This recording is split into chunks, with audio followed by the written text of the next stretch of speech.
Next move we're going to be talking about here, some would say this is a bit of a lateral decision here, as Charles Huff leaves Marshall to be the head coach at Southern Miss. Marshall winning their conference this year, Southern Miss completely on the other end of it there as the worst team in the conference. So what do you make of this decision here? Yeah, this was an interesting one. Obviously, the contract had a lot to do with this. There have been rumors with Coach Huff and his contract situation for, it feels like a couple of years now, that things were not aligned there. His contract expired. He then goes on to Southern Miss. The interesting thing to me is Southern Miss is not known as a deep-pocketed program. It's a public school, so a lot of their finances are public.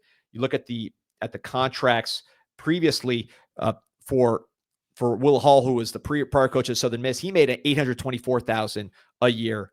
Huff made $755,000 last season. Two public schools, we know their salaries. So you don't see a huge jump there. We'll find out soon what the actual number is. But certainly, Coach Huff did not feel respected by the Marshall administration to make this move from the top of the conference down to the bottom. But I wonder, and this has been speculated, could it have to do with his ability to leave Southern Miss if he gets a bigger job and the buyouts involved? Was Marshall trying to re-sign him, but make it more onerous for him to leave Marshall if it came down to that?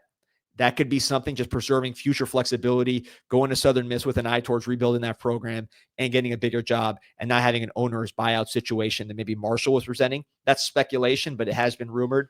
But you talk about the coach, won the Sun Belt, 8-1 in the conference, blew out Louisiana in the championship, 31-3, 10-3 this year. Overall, 32-20, 4 bowl appearances in 4 years, finished on a 7-game winning streak. And this is a coach with the arrow pointing up and a great get for Southern Miss. Yeah, agreed. And on top of everything you said with the contract, at the end of the day, it has to be getting a big raise from what Marshall was paying him, right? So again, going to be an interesting one to track there, because you're going from the top to the bottom, but you gotta also respect his decision there. He thinks he's up to the task. So yeah, and look, this is someone who's been around the block. You look at the coaches that he's coached under: Nick Saban, James Franklin, Dan Mullen, PJ Fleck, a nice variety of coaching influences. And of course, he has proven as a head coach. Are players going to follow him? Braylon Braxton, his quarterback, entered the portal, 19 touchdowns, 2 interceptions last year. Could he walk right in? Southern Miss needs a quarterback. Tate Rodemaker, the FSU transfer, didn't work out for them. Could you see a situation, kind of the old Any Given Sunday coach quarterback package deal, where Braylon Braxton follows Coach Huff down to Southern Miss? Situation to watch there.